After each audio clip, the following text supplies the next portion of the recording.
exciting.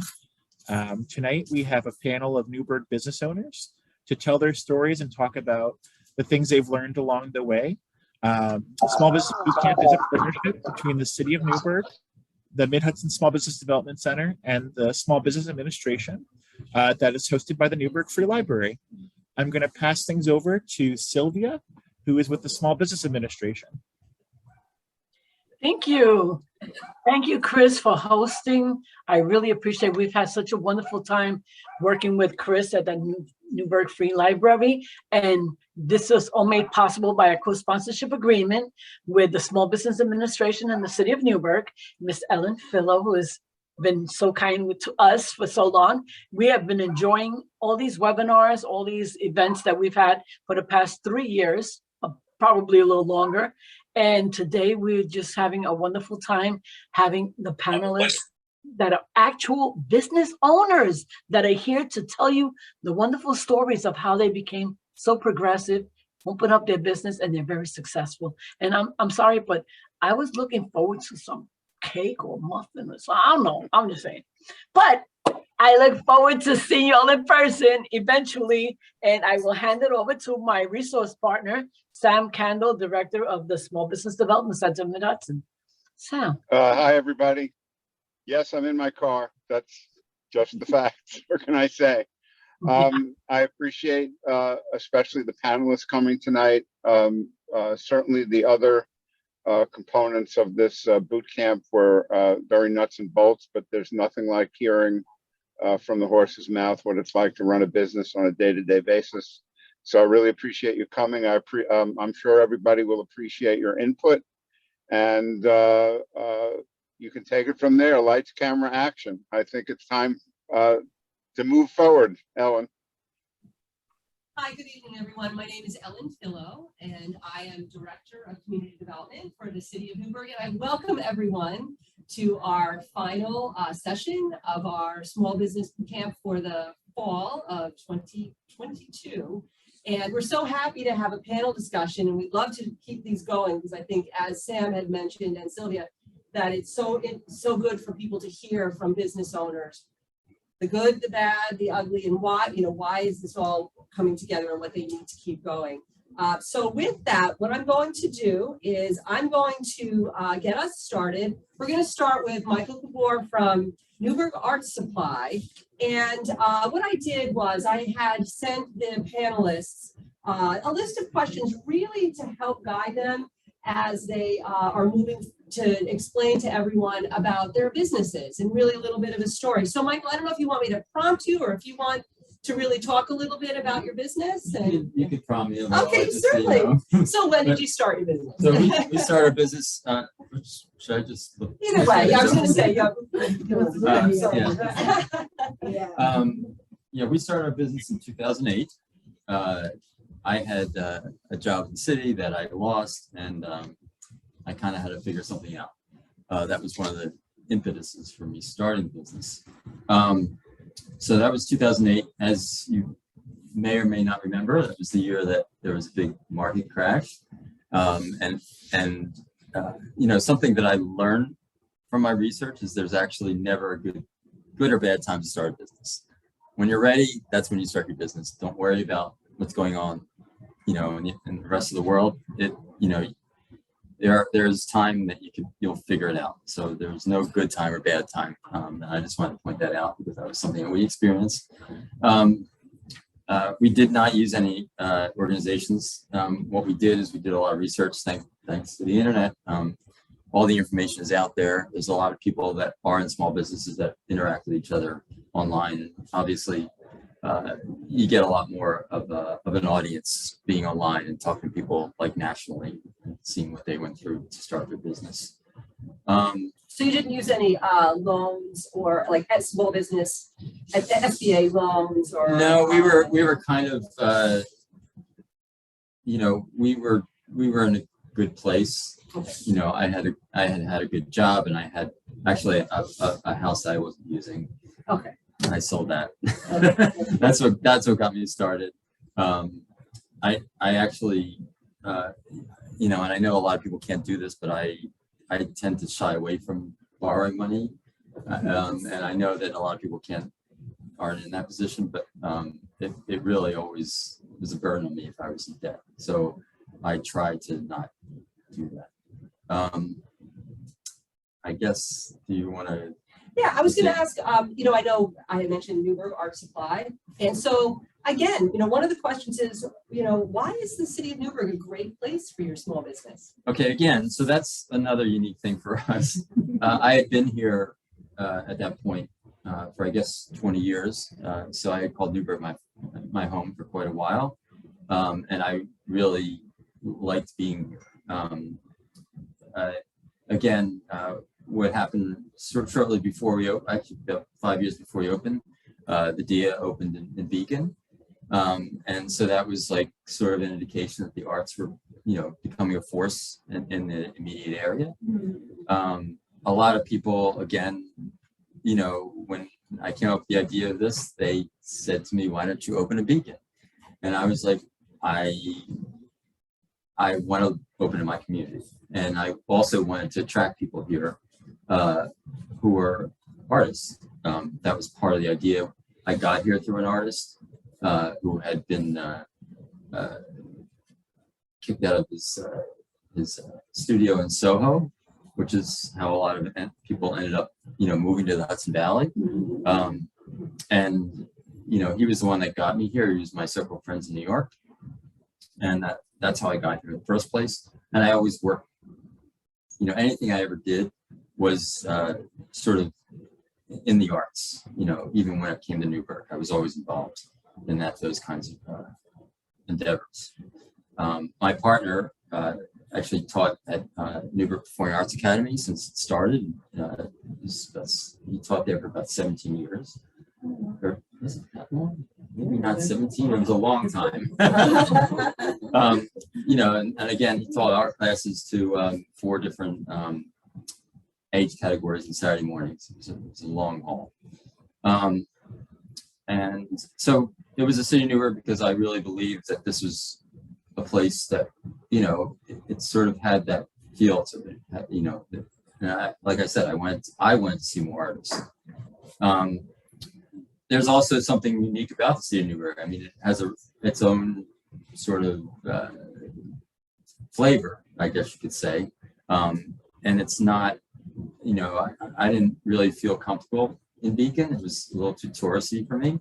One of the things about our business is that we are a specialty business. So we really didn't want, I don't know how to say this in a good way, but I really didn't want people in the store who weren't looking for art supplies. Let's put it that way. So, you know, being in Newburgh kind of, you know, we didn't have to like jump right in. Like we were able to take our time developing the business. And that was also something that made it attractive to open here because, you know, sometimes when you're in some place that's more developed like Beacon, you really have to be ready to go right away. And that can be very nerve-wracking. It can be very, you might not, you know, it'd be very difficult, I think, you know, especially if it's a new business. We started from scratch. We didn't buy this business. You know, we did everything from the get-go. This did not exist before. Which is, I guess, everyone here has done the same thing. So it's that's you know, it's pretty much a lot of the everyone's. You know, you need to pat on the back because it is a big, as you know, effort to start a business from scratch. But I highly recommend it because you really get hands-on on every aspect of running a business that way. What I'm going to do is the final question that we'll probably talk about after everybody kind of introduces their business a little bit. We'll talk a little bit about the COVID shutdown.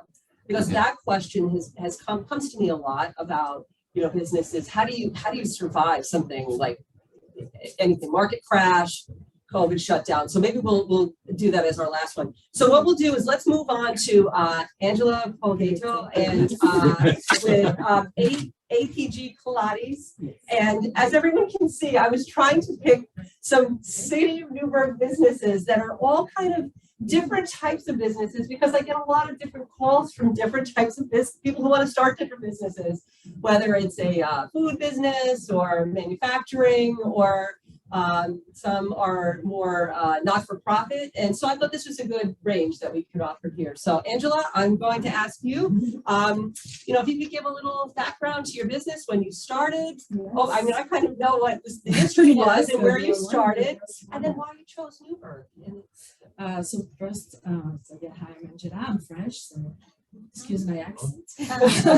I moved to Newburgh in 2007, and I stopped teaching Pilates in 2009. Actually, it was down the river.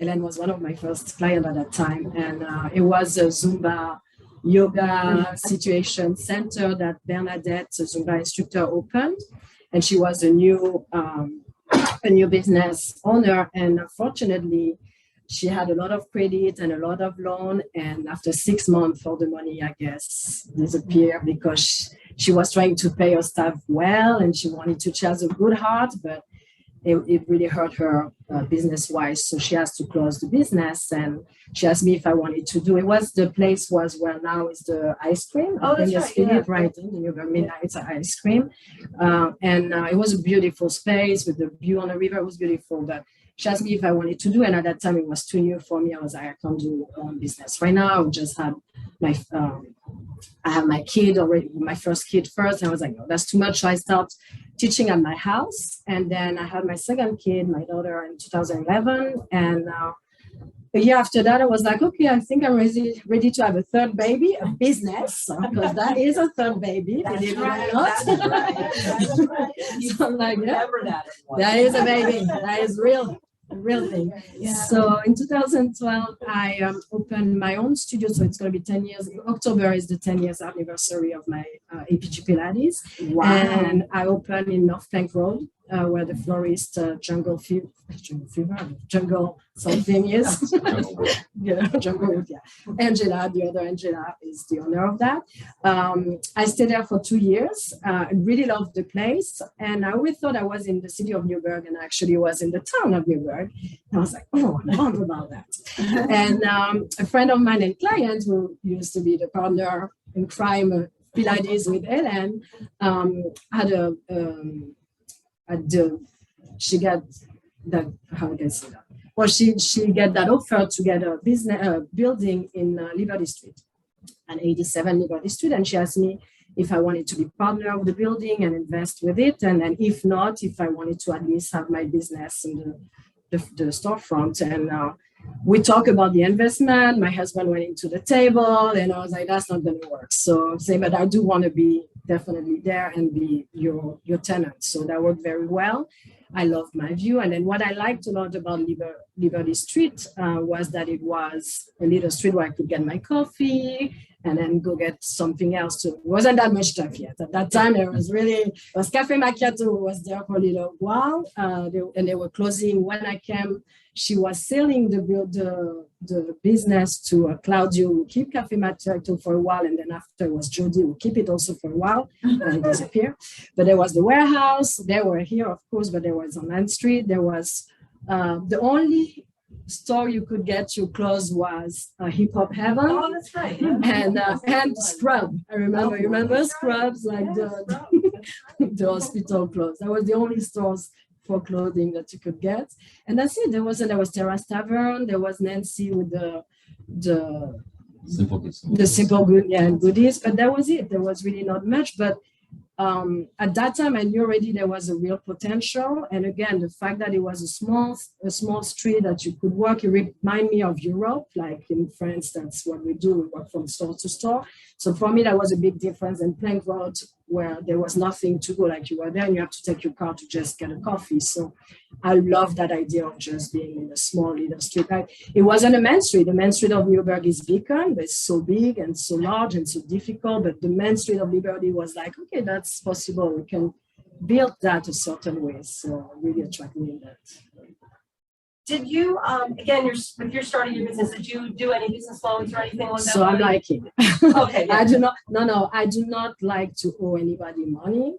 So I have my saving. I used to be a professional dancer. I have saving from that. I have my husband was really supportive as well. So I got lucky in that sense that I could help. And then I'm the type also I like to start small to grow. I'm not so much about put it in there and then take the risk. Like at that time I wasn't, again, I have 2 kids, young kids. I'm not taking any risk. Now, if I did, I don't think it's a bad idea to do credit and loans. If you want to go right there and then make sure you're right there and you can keep it, then yes, you need the investor. And if you get the money that way, but yeah, the idea of having to pay back for years and years, it was just, I didn't know where to go. What I like to talk a little bit about being my own business is what I was my own boss. I could do my own schedule. And if I needed to not work to go see my kids doing something, it was possible. And I love that. I love having that freedom for sure. It was the best. But then like we talked about it, also being your own boss, you do everything. So that was also a lot of work. So like you were saying, starting from scratch looks like it's something simple, but it's a lot of work. A lot. And then, I'll also ask you, what are some of the greatest rewards of being in the city of Newburgh that, just in general, is it your clients? Is it, and I know you've talked a little bit about being on Liberty Street, but are there any other things? So, yeah, and to go back to Sam, we have business where, Sam, I don't need a storefront in the sense I don't want to walk in. I don't want people to see what I'm doing. I'm doing private class. Maximum of people we have at the studio is 4 people, and it's really like a private seating. So for me, it's people by appointment. You need to come. Now, I do like the storefront because I love the view. I love to say hi. I'm someone who loves it. Someone passed my thing. It's like, why you didn't say hi? We didn't want to stop. Hi doesn't disturb. You can stop and say hi. So that I like that feeling. And then, like you were saying, there's something special about Newburgh. It's really diverse. It's really I'm not talking not just racial, but socially it's diversity. But it's what is rich about it. Like you can really learn about everybody, and it's a lot of we have to embrace that there is so many differences, even in the sense, like I come from France and, I always hear people like, oh, I'm from Newburgh, born and raised in Newburgh. It's great, but it's good also to go out and then come back and appreciate and know what the other are doing. You need that change. You need to change. If you're just born and raised and don't move from here, then nothing's going to change, So accept that some people will have a knowledge of what's happening, and I would push you to be like, I'm happy for you, but move and come back. You're going to see you're going to love it. Really. It's another word out there. It's true. It's true. That's great feedback. So, okay. Well, I'm going to move on to Mackie Rondon. And Mackie, I know I get the name of your business because you have a couple different names of your. Rondon Supplies for Footwear. Okay, it's one of the businesses. So it's what the name says. Supply for footwear, supplies, accessories for footwear, and also we had integrated the shoe repairs part of the business, as well as we decided due to COVID, when I was making my collection overseas in Europe, I decided to move it into the US, and obviously I decided to move it to Newburgh. And that's how we start. Factory kind of like came about. So how did you start your business? I know you've talked a little bit about your background, which is really, really interesting. About how did you end up becoming your own boss? Well, I'm going to try to make it short because it's a long story. But to make it short, I was accepted to FIT for fashion design, and after almost graduation into a 2-year program, I realized I didn't like it. I didn't feel like I was expressing myself. So I switched major to footwear. So I started footwear and accessories. After becoming a first prize winner of that department and during graduation, I just knew I wanted to follow that path. My first job into shoes was at a factory setting in Long Island City, and 2 weeks into the job, they asked me if I wanted to help running the factory. So that led into falling in love with manufacturing. So as I was working as an assistant shoe manager, I went back to school and I started taking production management as a degree. I forgot to mention during the time I was doing the food designing, I also did a minor in millinery, which led me to learn how to make hats and wedding veil, which was really my first business. I was doing bridal veil and bridal shoes. out of Brooklyn, out of storefront, partnering with an African company. And I did that during the time that I was going to school and also working. So anyways, going back to what led me to Newburgh, I mentioned my business is called Rondon Supply for Footwear. I was supplying other brands with what they needed as far as materials. I specialize in 3 things: leather, vegetable leather, shoe lasts, and espadrille bottoms. So it's very specific, and I will go and supply that to my customers. But then I started doing private label, which is really designing a collection, bringing it back to the clients that I thought would like that, and having them buy the designs, buying the design from my suppliers, the factories, and bringing the goods and orchestrating all of the logistics of it that led me to learn all that side of the business. Then I was bringing business to other countries. I was working out of 4 countries. I was going to Mexico, Spain, Italy, and I did not go to China. I decided that after working for over 8 years in China, it was enough. So I was one country I did not pick, so in Bangladesh. Then I said, why not bring manufacturing back? I really want something more granola, more like conscientious, like not to be wasting all these footwear. It was like, it took me 2 years to decide to open a shoe factory. So I was able to find Newburgh by accident. Somebody said, what about Newburgh? Because I was trying to do it in Beacon. There's no accidents, by the way. Right, I know that. I said that by chance. So although I was residing in Fishkill, I was obsessed with just maybe Beacon. I'm like, oh, this is so overrated. I'm over it. So I finally crossed the bridge and I fell in love. There's something magical about this city, you guys. I don't know what it is, but I just felt like I was part of the Newburgh. So forwarding a little bit, I decided to buy machinery during COVID because I wasn't able to get the production I was expecting from Europe. So I started making slippers, which is what I specialize in, and leather sandals. And I had a pattern maker and a few guys helping me across, like in the Bronx and all that.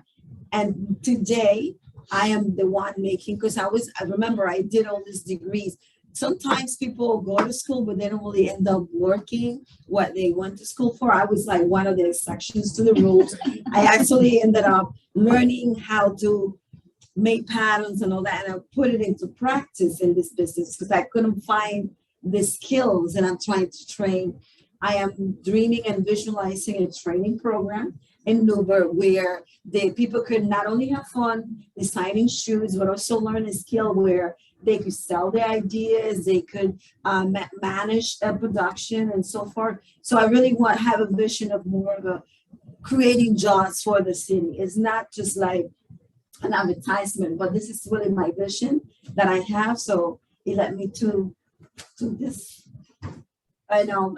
An answer to what I did. I am kind of like these 2 guys here, and I think we all can relate to not wanting to borrow money. I feel very, I started out with a very big chunk of money, but manufacturing is very expensive. And I was really traveling all over the world. So the funds run out very quickly. I had offices in Madison Avenue, my first one, 79 Madison Avenue. I was in MetLife building on 42nd Street. I mean, I spent a lot of money because when you're sourcing and you're giving a lot of money to buy stuff, you got to present that image as well.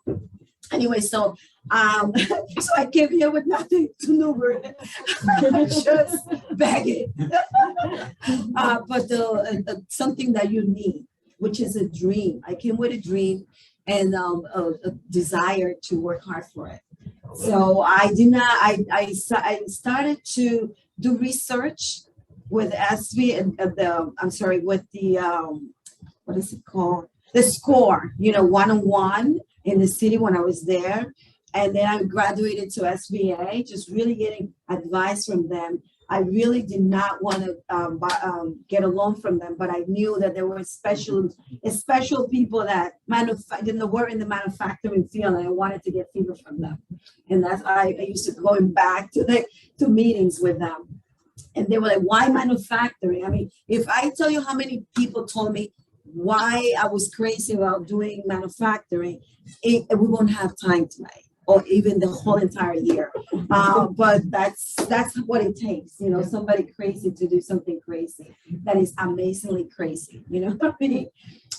So I don't know if you want to ask me anything else of this stuff. So what we'll do is I'm going to move on to Hasina, and then we're going to come back and maybe talk a little bit about some of the other challenges. So I'm going to move on to Hasina Grice with Perfect Sweets, because I know you have an interesting path to how you ended up where you are as well too. Yeah, and I guess I can throw in the COVID. Yeah, exactly. We'll come back and talk a little bit about when you have a tragedy, how you keep your business going. Yeah, exactly. Okay, so I'm Perfect Sweets, Hasina Grice.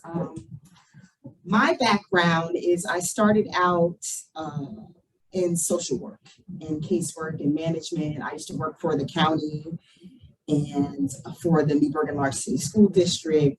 However, my passion has always been baking and pastry. When I graduated from high school, I'm one of the first generations in my family to attend college.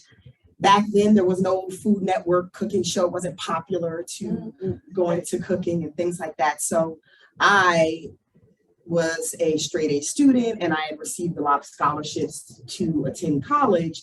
So me going to my parents saying, no, I'm not going to do this, I'm going to go to cooking school, wasn't an option for me. Wow. So through the support and encouragement of my husband and my family, he kept saying, go back to school, do what it is that you're passionate about, what you love to do. So I enrolled in the Culinary Institute of America in Hyde Park, and I did a 2-year program for baking and pastry arts. I graduated in March of 2016. And after that, it was kind of like just getting my feet wet, seeing if people would actually buy the things that I baked, and they did. So officially, I started my business in 2018, and I reached out to the Small Business Administration and set up an appointment to meet with an advisor because I had a lot of questions, about how to start a business. I also did a lot of research. I reached out to the Orange County Department of Health and the New York State Department of Agriculture to get information regarding permit and licensing for a home-based business. And I also formed some alliances with established businesses that had kitchens that I could use.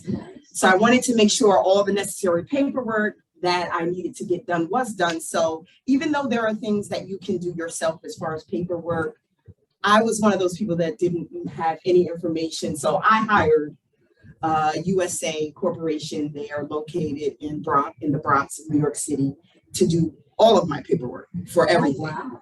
So I didn't have a lot to worry about. They kind of let me know when things are done, and then things started to come in the mail from New York State, my certificate of authority as an LLC, things like that, because I didn't want to navigate that, even though obviously it would be cheaper for you to do it on your own. There were too many dots that needed to be crossed. So, I felt more comfortable hiring a corporation to do that for me. Also, I went to the credit union and opened up a business account because that's something you have to have. And I registered my business with the New York State Department of Sales Tax to be able to pay sales tax on the business that I do.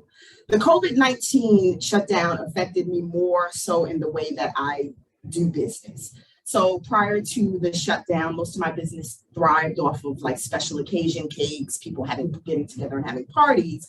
But with the decrease in gatherings during COVID-19, I had to kind of rethink how I cater to my regular customers, as well as still trying to grow and get new customers, right? So like most food businesses, I began to offer more like no contact delivery options. My cookie sales took off. I had a vast menu, but people weren't gathering to have birthday parties and sweet 16s and things like that. So, but people were in their house and they love to eat cookies, and a warm cookie dropped off at your door. And by the way, I know they're online. Unfortunately, we have actually a tray of cookies over here for Hasina. So, sorry. So, Mail them to me. yeah, so people love that idea. So the cookie sales, went up. So that's how I stayed afloat as far as my business and keeping my name out during COVID-19.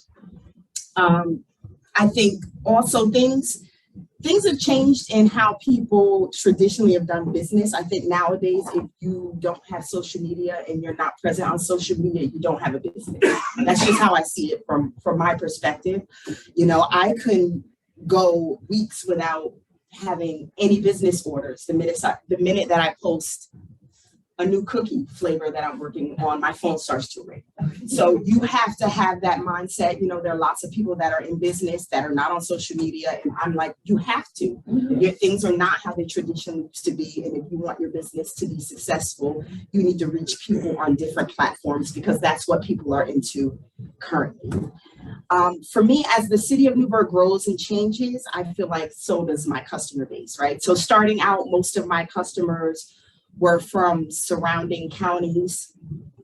And that's mostly because I was a part of the Orange County Moms groups, and moms order cakes. So you have to know, kind of where to insert yourself to get your name out there. So then this one soccer mom said, oh my gosh, I had her cake, it was amazing. And that soccer mom said, and they passed it along. And that's kind of how my customer base got started. So 90% of my base wasn't really a Newburgh native. That's kind of happening. That's kind of happening recently. I think, and that has kind of changed with my partnership with some of the local businesses and getting my stuff in their business to sell out of their business with a lot of the locals. I think the biggest challenge with starting a business here in the city is tailoring for me as someone who bakes, is tailoring what you offer to meet where your customer base is financially.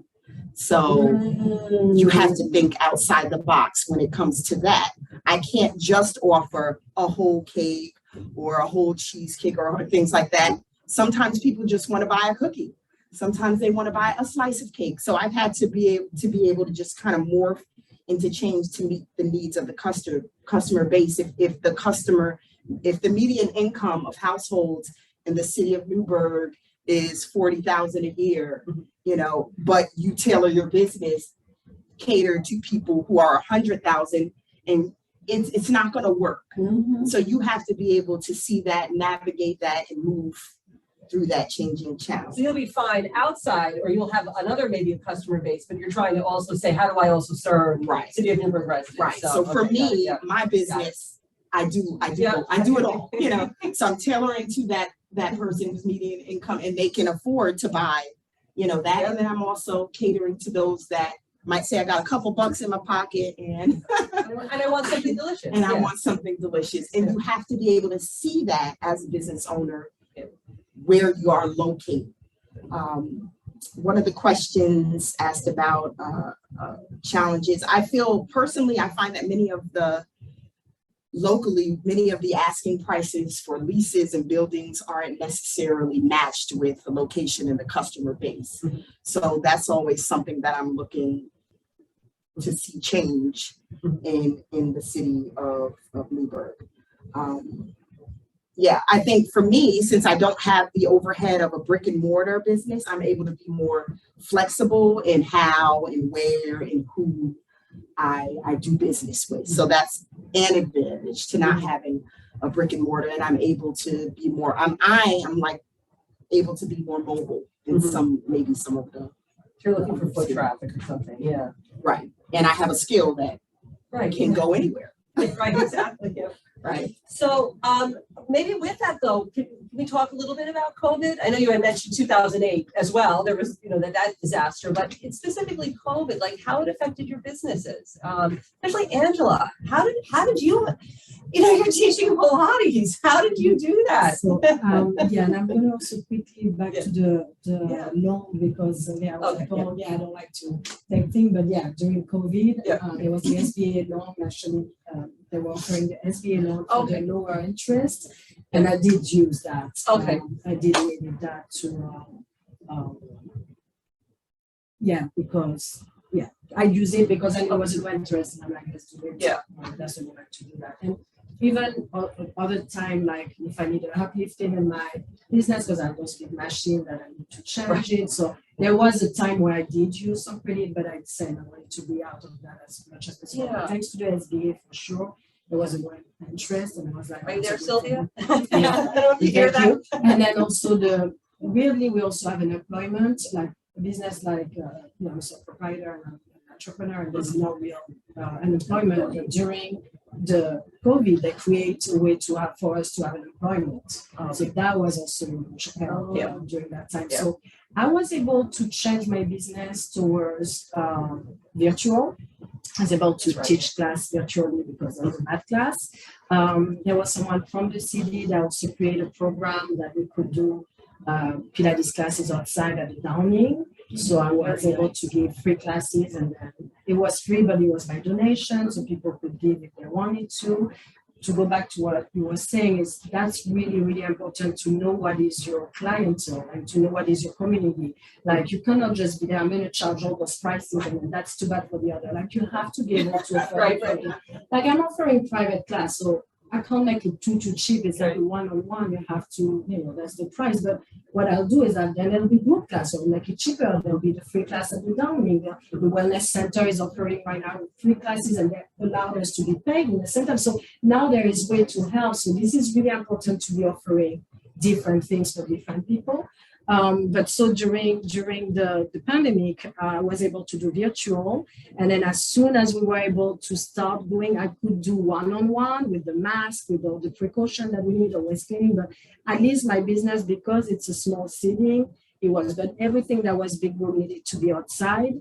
And it was, it was difficult because even if it's possible virtual, I'm an in-person. Like I love to see, I'm sorry, I love you guys, but I love us even more. Because no, it's I like to be near people, so it was, I do love you. And I'm sorry I'm not there. No, I'm sure exactly. So at least, and that's the point, is at least that was great to see that at least we have that option. It's like, wow, at least I was still able. And I know a lot of my friends, they start teaching online and they keep going because they have people from China taking their class, like people from Japan, from all over the world. Like if it was something that I loved, it's great because you can have now from all over the world people. So it creates something different. And I think it has to do with the change that you were saying, the social media. We have to kind of move it. It's not always easy. Like when we know that generation is kind of like, but you kind of have to go with it. So Michael, I don't know what you did too. Were you so we were online specials or no? Well, it was interesting because in New York,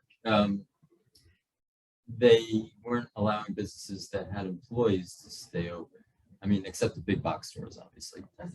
But we don't have employees, and we operate as a one-person business basically because it's always either me or him. So what was really interesting was that we stayed open. We only allowed one person at a time in with a mask. We wore masks, tested the whole 9 yards. So that went on for a while. It was we also did a lot of deliveries, which we don't normally do, but people felt comfortable about it. I felt comfortable about it. I had no idea, I just deliver. It wasn't a big deal. I mean, we only went as far as like fish kill, and then the other thing, we also did a lot of curbside pickups. That was also, a big thing. And it's funny because there weren't a lot of people that came in, but on the flip side of that, because we are already in a place that there are no art supply stores. When we first opened, like we did a lot of research, and that's something that we figured, well, there's no art supply stores in a very large area. Why isn't there? You know, both me and my partner are artists. And that's one of the reasons we opened the business, because we realized that there was nothing like that. When we opened the business, we realized, well, there is nothing like this because everyone's buying things online. So, but, you know, you learn over time, you know, what people want to see and what people want to shop for. You know, we can cater to them by just listening to the customer, basically. It's a lot of that. So we did. So as far as COVID, so the interesting part of the COVID thing is we already get people from far away. We already get people that drive an hour come to us because there is no place else. So we're in a good position that way. But this was really extraordinary because we had people coming from South Jersey, from Pennsylvania, from Saratoga Springs. Oh, wow. We had people from Connecticut, like people were driving hours because they wanted to come to an art. They needed to you know, it's the kind of people that wanted to shop in an art supply store, and you know, so it was very interesting how that all worked out. And as we all know, a lot of people were home more, so a lot of people were getting into doing things at home, and art was a big part of that. Even people that were working from home, they had extra time because they didn't have to commute. So they were like, what am I going to do? And people were like, I'm going to take art class online. And you know, that started happening. So it was interesting. Our business kind of, it didn't really, you know, it was really, in the beginning, you know, I was like everyone else. It was like, well, what are we going to do? We're holding our breath. And then it just, you know, it actually went very smoothly, you know, and so we were lucky in that way. You own your building, right? We own our Because building. now I remember why I have the SBA, because I needed to pay the rent. So we have that option of not paying rent. And it's weird. My landlord sold the building right before COVID to a new landlord. Lucky me, it was great. My landlord was great. He kept the same thing and everything. And then at some point, I said, I want to pay people. I know that he has to pay a mortgage, so I need to pay him. And then at some point, I'm like, you know, is it okay if that 1 month I can? He's like, yes, don't worry. Like, it was really nice. You don't have to, you do what you have to do when you can pay. But that's why I was like, no, I need help because it needs to get paid. And there's no, and you know, some people were like, oh, but you cannot pay your landlord. You're now, I'm like, this is not right. So that was also the benefits of those loans. Can you tell me which loan you got? You received what is it? Celia's with the SBA. So Yeah, we it's could ask her if she could. So is the paycheck protection? Yes, I think so. It's the one I still have to pay it back, and it's I think it's like 30. Well, there were three. You don't have a restaurant, so that one don't count. But there's the paycheck protection program, and then there was the economic injury disaster loan. Now, the paycheck protection would have covered your salary plus your rent. 60% would have been for salary, and the other 40% for eligible expenses for your, like the rent, like inventory, whatever you needed to use it for. And part of that would have been forgiven, but I don't know which one you got. So I'm sorry. I tried that one and I don't know why I wasn't eligible for it. That's ridiculous. And I'm sorry you didn't talk to me, but so next time we got you covered. But then you got the EIDL, the economic injury. Okay, that's not too bad because the interest rate is really, really low. Thank God. It wasn't too bad. I was like really happy. Thank God. Okay, I'm sorry, ladies, please go ahead. You became business during COVID as well? Or- Yes, Okay. yes. And I had to mention something. You guys probably heard that I said I was a shoe manufacturer in Newburgh. So when I was telling people that I was going to offer also workshops, they're like, why? You're a manufacturer. Nobody, you know, manufacturers are not online. I'm like, how could they survive? I can't just make shoes, and I had to find the label. So going back to what she was saying about how important it is to be in social media. I mean, every time I was like nailing something or like, you know, gluing a shoe or making something, it was just fascinating, or even announcing that the workshops were going to start. It really kept it's taking manufacturing to a different level. So to me, I found it very important. And during COVID, I was like, I immediately thought about making masks for the community and here in Newburgh actually. So I team up with some of the legislators here, like Kevin Darian was one of them that really, he made sure that I got fabrics and sewing machines, because remember I had industrial machine, and I was able to hire a lady to sew for me, and the girl that was assisting me, she was sewing from home. So we were able to make masks for a lot of people, especially those that couldn't, like the elderly that couldn't get out. And we were giving out masks on the streets to the community, like in the park, in the City of Newburgh on Broadway. It was great every Sunday. So I really felt like the way I benefit from that was I put my label, Mackie Rondon, on the mask. I figured, at least that's really like, it's going to spread the word out there. And just seeing the smiles and the kids' faces and getting the mask and everything and letting them know that I was here to stay. So it was really good. I was not able to make a lot of money. I wasn't able to get a loan. Like, I wish I knew about that.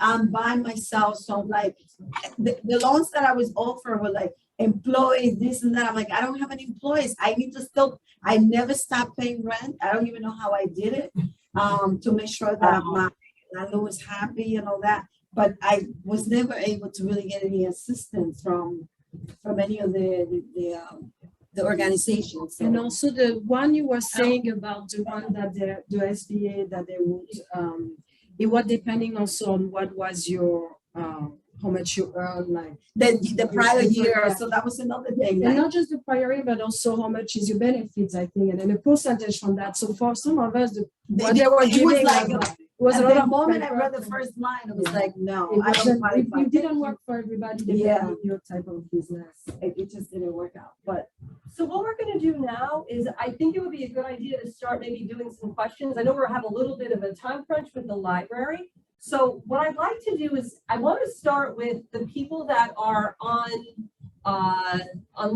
to see if they have any questions. We're so glad you're here, and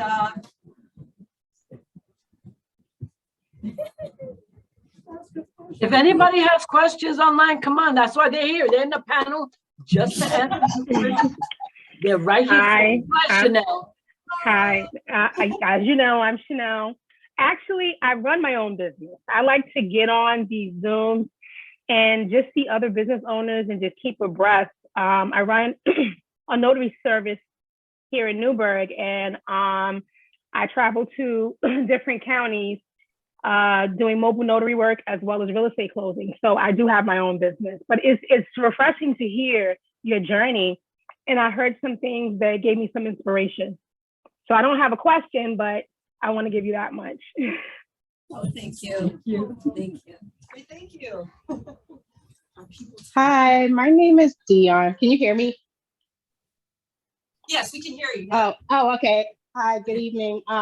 I just wanted to piggyback and say it's great to hear all of your stories.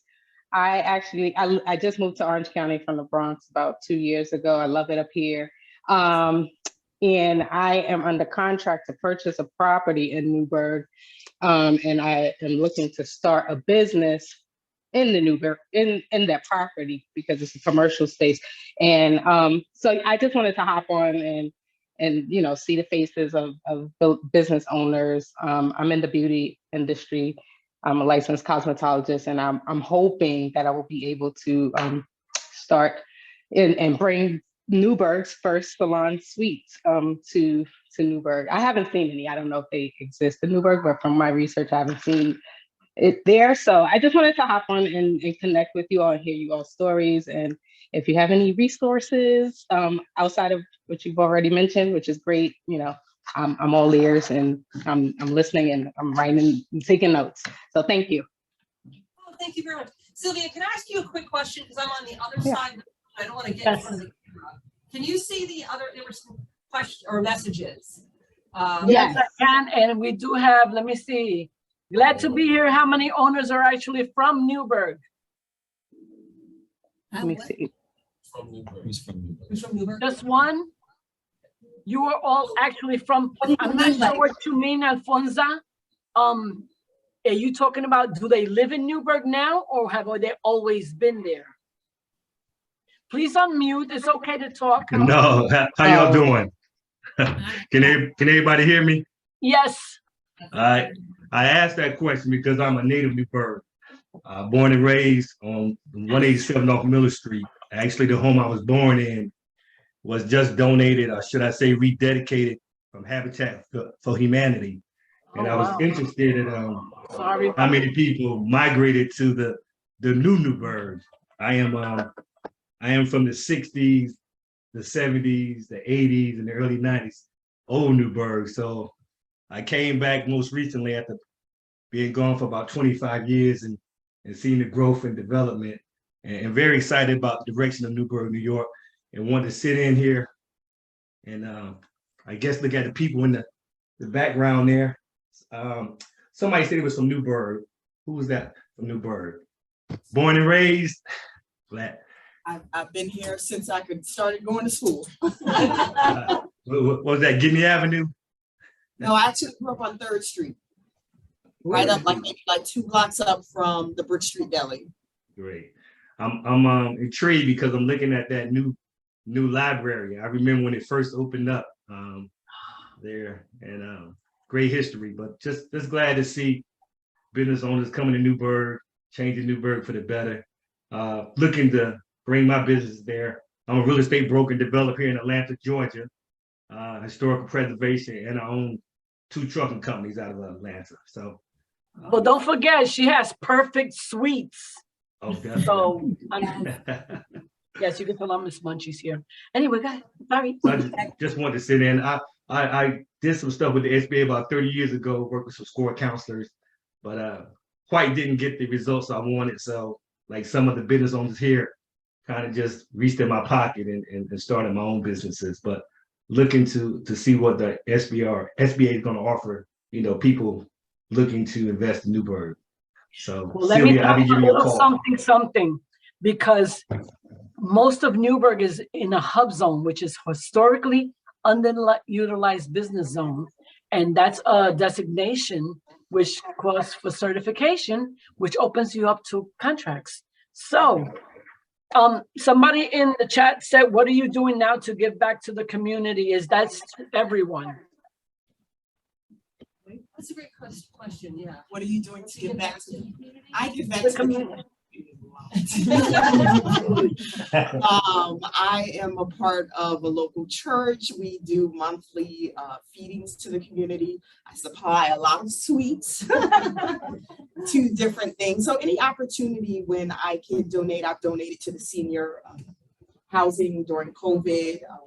When they were getting bills sent in, I would donate desserts and sweets for them.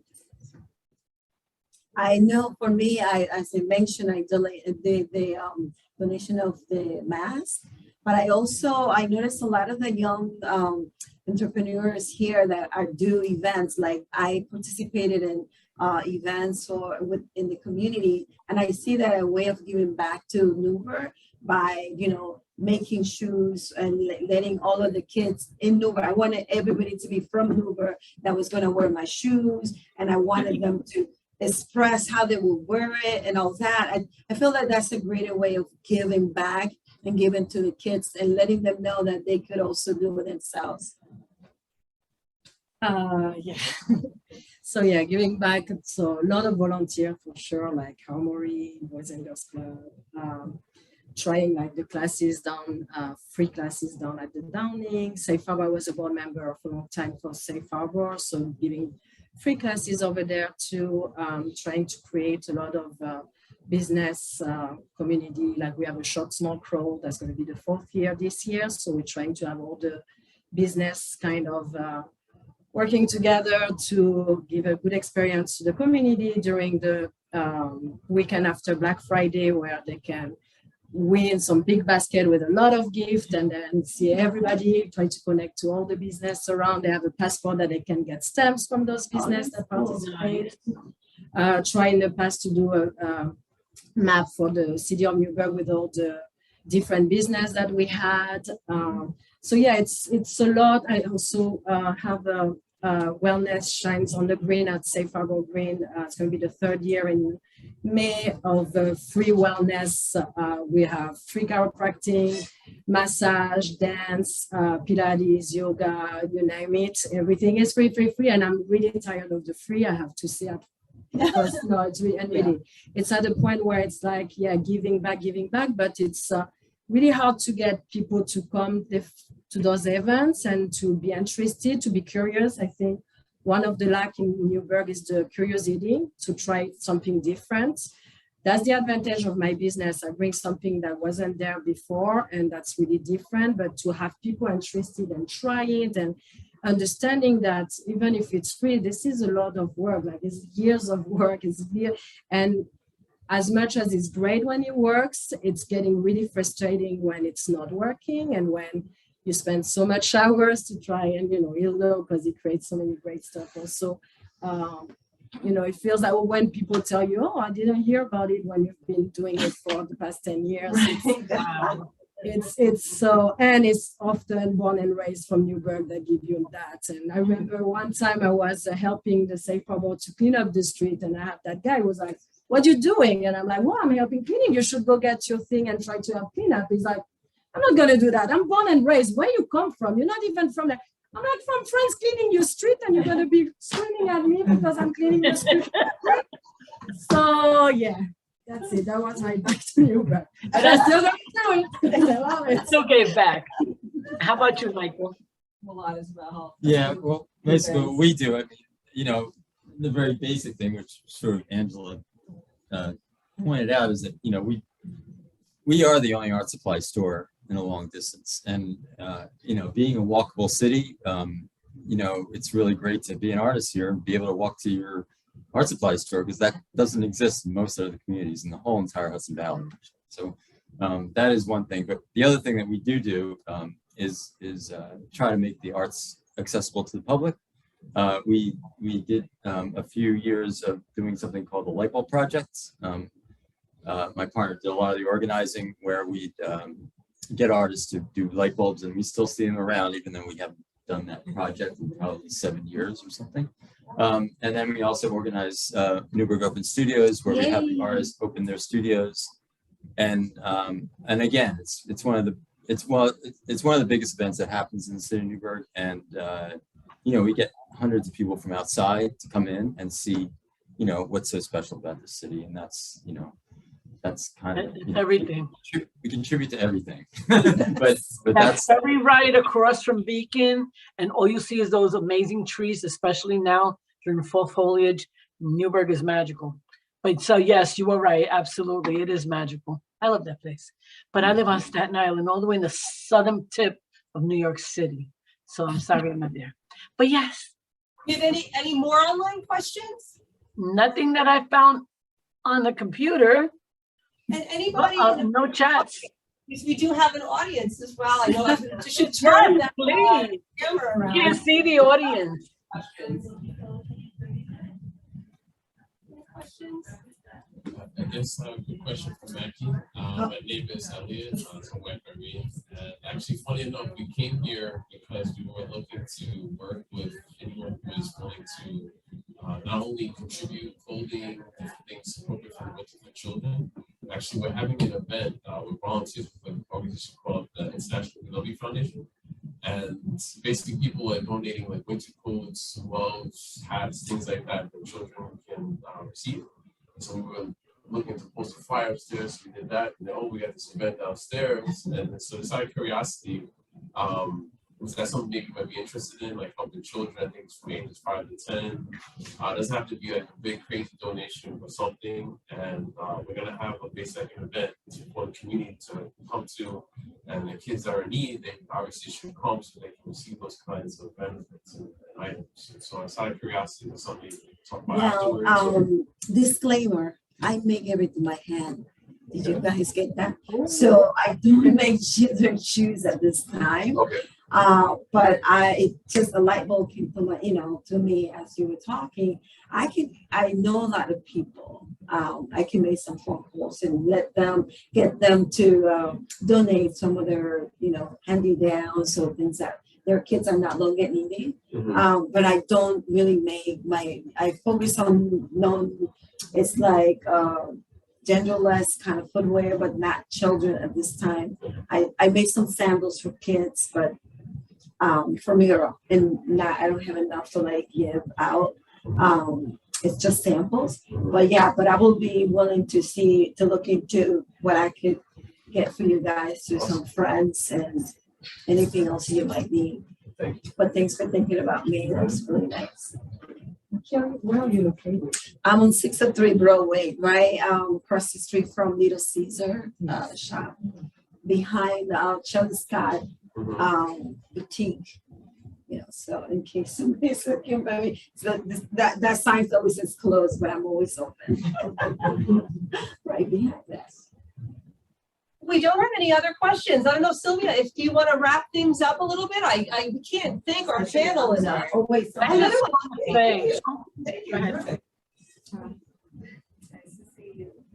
So I have a question for the panel. As entrepreneurs, how do you find,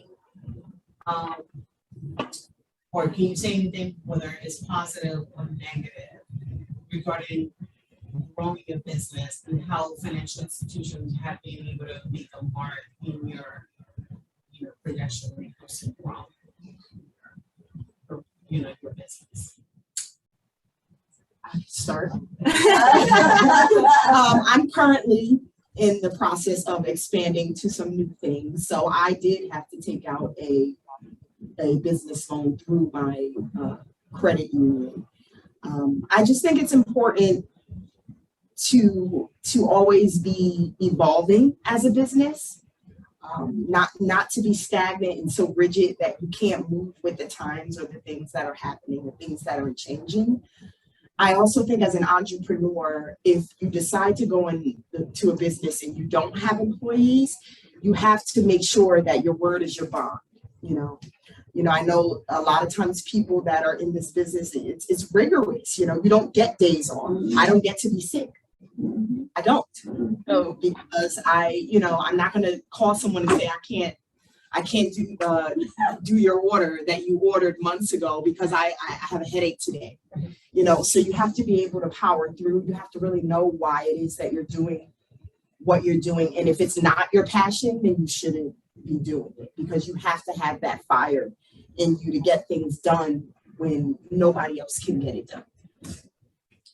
But at the same time, I think you need to, at some point, be able to trust other people that can also help and do it. I was by myself for the longest time, and finally I have contractors now working for me, and one of them is like my girl, and it really, because it was to the point where I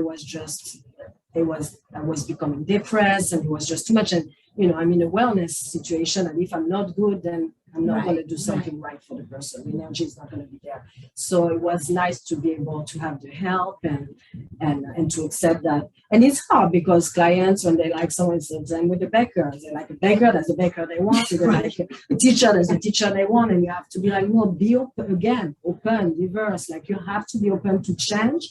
It might not be the same, might not be as good, but it might be different in a good way. And I think, people need to be understanding that you can't do it all by yourself for too long, because it becomes draining. It's really draining. Dion has a question. I'm sorry. You're not finished with the panel yet. Sorry. No. Yeah. I just wanted to add something to that. I think that financial institutions are a little, I don't find it to be that helpful. As far as like wanting to help with startups, they want traction, they want numbers. So as a startup, it's a little difficult. Although, and then if they want to work with you, they might offer a high interest, rate in the loans that they offer, and they're a little unrealistic when they want to see, the projections and things like that. That's been my experience, because when you mention manufacturing, they just stay in that kind of like narrow-minded kind of way. And I am mentioning manufacturing in a modern way, where you teach, where you train, where, so they're not ready for that. So unless I go to my own institution, like what she did, where they see what's going on and they are more sympathetic to what happened in COVID and then how the business is growing, it's not going to happen unless they really learn to grow with the times. I feel like a lot of the older banks are really too rigid when it comes to what they require and things like that.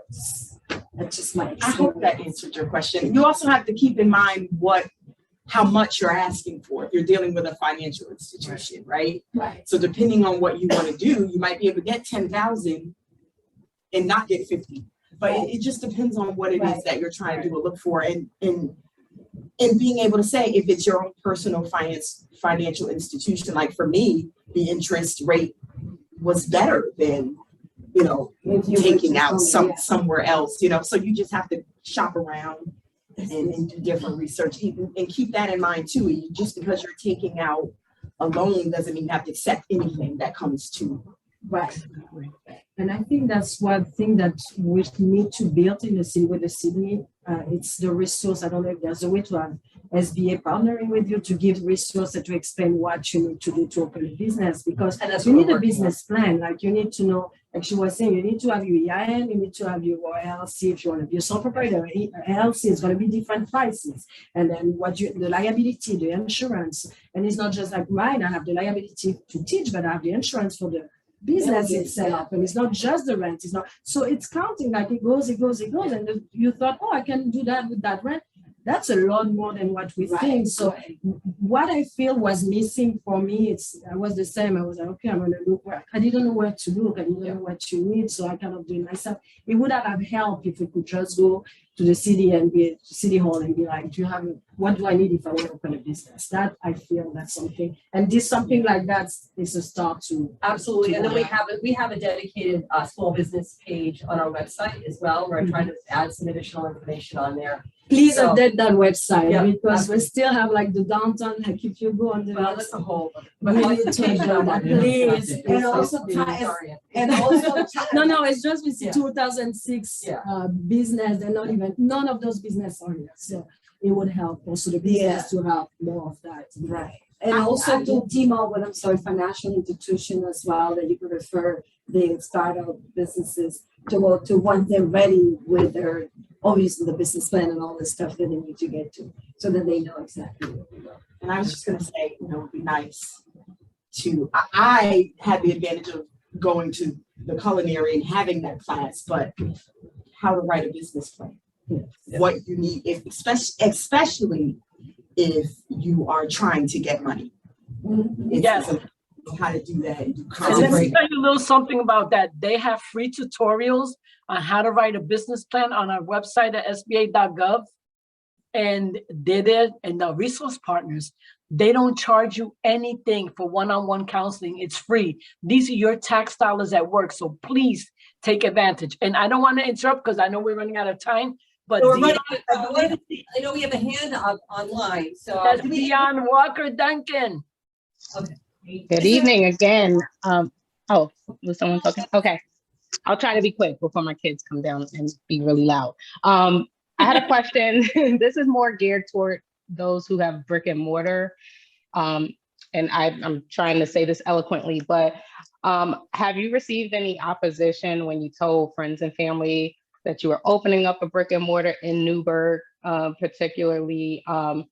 And how have you seen the community change over the years? Because I just feel like I said, I'm an investor, but I also have beauty business, and I'm open. I told people I want to open up this business in Newburgh, and I feel like I've received some, like, oh, are you sure? Do you want to, go there? Of course, from people who are not from Newburgh too. So I'm from the South Bronx, so I'm kind of like, let's go.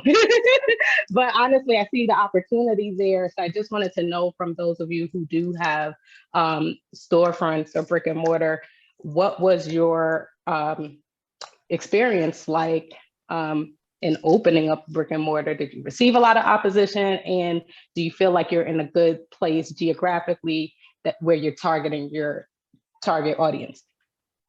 Sorry, I know it's a little long-winded, but. Yeah. It's funny because I get a lot of that, and sometimes I get a little too defensive about it. But I've been here for 30 years, and I have never had a bad experience here. Awesome. And I think that in a way you have to kind of figure it out yourself, and not to that end of it. I don't know how good an investment it will be, but that's just like any place else. I mean, things go up and down and change all the time. And if you like it here, then do it. And just, you really can't listen to, if you get involved in this background stuff, it's gonna get you distracted. What you really concentrate is on what you're doing, because I still hear it. I have to be careful because I'm an established business owner, but sometimes I just it gets very annoying. And if I didn't believe in what I was doing, I wouldn't be here. And I think that people sort of forget that, and they don't realize that, listen, this guy has a business that's established here. There must be something about it that makes him want to stay. I'm not a stupid person. I love this community, and that's how you have to handle it. Really. I know you're coming from someplace else, and I know that you're probably hearing things from people who don't have a very good opinion.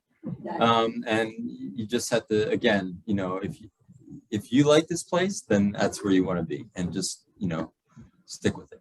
And if you live in a city like New York City or like any capital, London, I'm like, each time people are like, it's scary here. I'm like, where do you never live in the city of like New York City? It's scary. Like there is some stuff let's not be also blind about. There is things, but not so much towards the business. It's not that scary towards the business. And then also about the change, I would say be super patient. You can't expect that things in Newburgh is going to change right away. It takes time, and you need, like you say, you need to be there for a reason. You need to be passionate. You need to feel the love for it, and then it will happen, but it'll take time. It's just the way it is. Oh yeah. So my boyfriend thought I was crazy of like running a business in Newburgh. So like you can't like all of us are saying, you gotta really be passionate about what you want to do and believe in your dream. Not everyone else will have your vision for what you see. So just go with the flow, go with the passion, and keep going, because there will be people that will annoy you. Like, stop it already. Yeah, I love it here. So what? I love it. Let me, think I'm crazy, stupid, whatever you want. I know what I am doing, and that should be sufficient for me. And so that's my advice to you. Just listen to your heart and go with that. This is a great place to open this. The only one that can get in your way is you. That's the only one. That's right. Don't let none of them haters, and I'm sorry I'm saying it because I'm from the South Bronx. Don't let none of them haters stop you from fulfilling your dream. Because after all, your dream. You can stay for hours more, but I know that we're gonna have to leave the library soon. We are. There was one question from Al. Question: are there any programming that targets young males and eventually becoming business owners in Newburgh? Thanks, and I am done. Yes, go online, sba.gov. You can reach out to any of our resource partners. They will guide you from the idea phase through the life of your business. Just because you started your business and just because you're successful for a few years doesn't mean that they cannot help you expand. They will always be there. They're getting paid to do that. That's their job. So if you want guidance and advice and you need a little help with your business plan, marketing, branding, what have you, that's what they do at no additional cost. Thank you. Okay, well, thank you, everyone. Again, we want to thank our panelists for coming out. Amazing. And how you gave back to the community. That's here in person, and to everyone online, and anyone who's going to be watching later on, because we do, record these sessions, and we want to keep these going. And my last comment, because I don't know how to shut up, is The gift that you are giving back to the community is sharing your personal experiences. Knowledge is power. What you give to the community is your knowledge. And thank you so much for being here today. I really appreciate it. For anybody that's here, I invite you over here. Have a cookie. Have a cookie. Thank you. Thank you for taking your time. Thank you, guys. Thank you. Bye, everyone. Thank you. Good night. Good night. Bye, Ellen. Thank you. Bye. Thank you. This is good. You can have mine. Okay, I'm out. We met